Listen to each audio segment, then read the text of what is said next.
Guys, let us bring Rob on stage. Rob, what's up, man? Thank you for being here. What's going on, man? Hello, thank you for having me, guys. It's a bloody day in the markets. It's been a quite the week, right? I mean, sentiment is rough right now. And we've had dips like this before, but I think it's the timing, right? It's the fact that we are at the Q4 of the third year of the cycle, and this should be euphoria o'clock. But this is really at the end, it's been sort of the opposite. But I mean, as you've heard today from many of your guests, we're in a different time, a different era. The cycles are possibly over. And the fact that we've only had two other data points to really look back upon, were they even actually a thing in the past?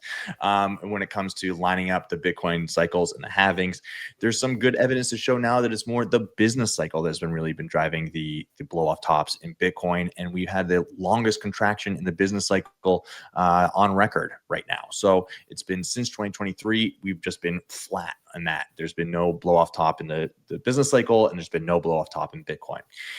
But you got to remember, while we're here, and we are here to separate money from state and to gain back our sovereignty. And that is what we are doing with Bitcoin. When you hold it, when you own it, when you know your private keys in your head, and you can cross a border and have your wealth with you. So the goal here, the purpose has not changed. The number on the screen is a little bit lower than it was a couple weeks ago, but everything is a-okay, baby. Yeah, fundamentals remain untouched, although despite number go down at the time. Che, a big question, like, well, not question, but just comments and just to talk without you, with you. Sorry, I was talking with a friend and I want to see what you think, but this should be the time of the year. Like at this point, we should be in 140K. Like if we were talking about this, like blow off top and kind of euphoria and so on. The other day, I was talking with a friend. I was like, man, like picture all the Novembers that we've had in bull markets. Right now, it is when we should be seeing like the big green candles. Like the big candles, they should be green up and to the right, and we're getting exactly the same candles, but like down and to the right. Like we're getting them red, and it was actually quite funny because, like, again, November was usually the month 2021, 2017. Even last year, it was like elections and so on. It was November, December that we were getting like the full ripping Bitcoin. And yeah, this should be the time where we should be talking about, hey guy, hey man, I just woke up. Bitcoin is up like $15,000 overnight. And like you said, we're not getting that. So just want to like dive deeper in what you were saying. Like, is this a confirmation? Like maybe we're not having this anymore. Like, can we now try to start talking about the potential fact that, hey guys, maybe we're not getting these things anymore. Like maybe we're not getting like the huge green candles overnight that we used to get of you complete euphoria and the crypto market just like ripping. Um, and maybe this is not a thing anymore. Like what just want to like dive deeper in there. Yeah, I mean, we've been at 100K for a year now, right? In that 100K level, I think people don't understand how much of a psychological milestone it is for people who bought Bitcoin at $10, at $100, at $1,000. Even if you bought it at $1,000, right, in 2016, you've 100x'd. And with that 100x, you could probably retire yourself, your children, and your children's children. And to think about the psychological pain, I mean, we've all been here since 2021. Many of us have been here since 2017. But if you've done this since 2013, you have had so many times where you went from being on top of the world, thinking that you were an absolute genius, that no one could come close to you in terms of your mental brilliance, and then you were the biggest idiot in the world. And you had to deal with that 80% drawdown and that pain of having gone to Thanksgiving and then showing up at Christmas and you're down 40%, right? It's so funny how it always winds up being this time of year when many of us in the West are gathering for certain holidays and whatnot. And you either feel like a genius at these meetings or you feel like an idiot. And so these people who have 100x, they're like, I don't want to deal with that stress again. And that's understandable.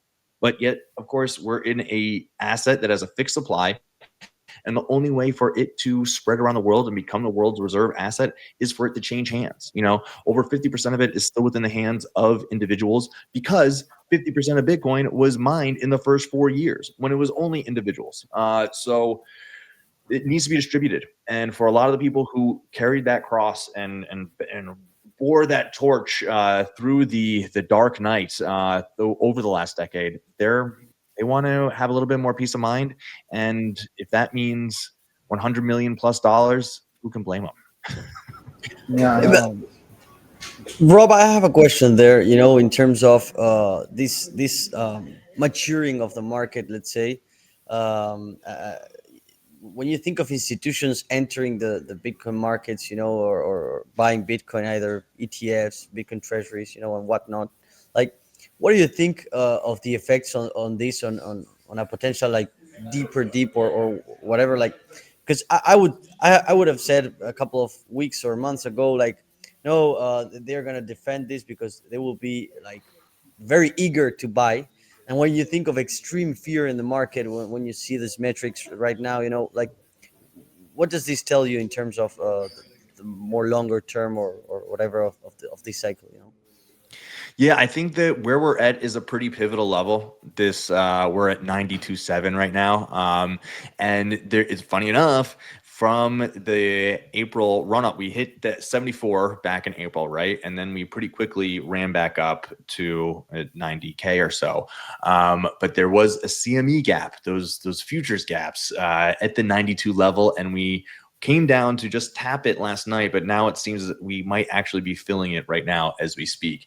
And so if we can tap this and go up, the structure's intact. We're totally fine. If we break down from this level, I mean, I'm not a technical analysis expert, but we're below all the major moving averages.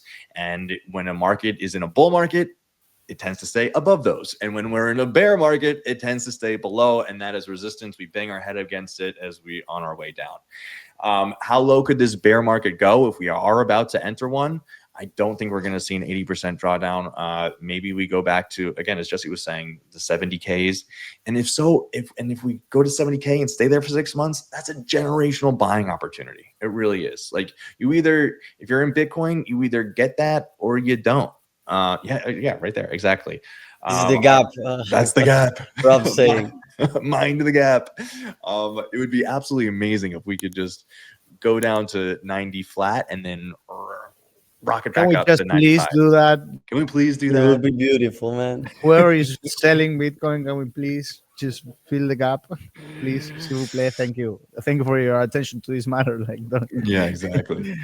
I mean, the price, of course, is taking everybody's mind share right now, but there are so many other like amazing things happening in Bitcoin, right? I mean, we just saw 4 million merchants get the ability to receive Bitcoin via Square just 1 week ago today. And I mean, we're talking about Square, right? Block owns Square. They own Cash App. They own BitKey. They own Proto Mining. This company is pushing Bitcoin forward in so many different directions.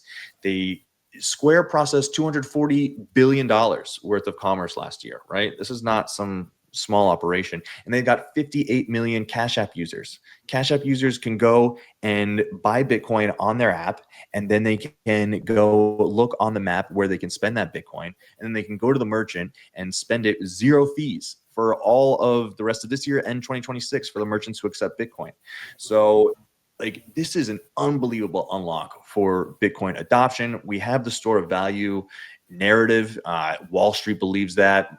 Grandpas believe that. We believe that. But the next stage, of course, of becoming money is medium of exchange. And we need to go there next. And this is the biggest unlock, I think, since like Pizza Day, right? In 2011. I mean, this is a completely different ball game that we're entering now, because pretty much everybody in America knows some store around them that has a Square terminal. And so, I mean, I bought Bitcoin last week from a guy in a van selling me an Americano with a Square terminal in his hand. And I said, I've been talking to him for a couple of weeks, like telling him that you can do this. And he went home, he turned it on. And then on Friday, I sent him 5,000 sats for a coffee. And who cares about Bitcoin price? You just used a peer-to-peer electronic network to settle a transaction and receive a good in your hand with magic internet money. I mean, this is a truly amazing time to be alive. And it's unlocked for 4 million merchants and 58 million Cash App users. So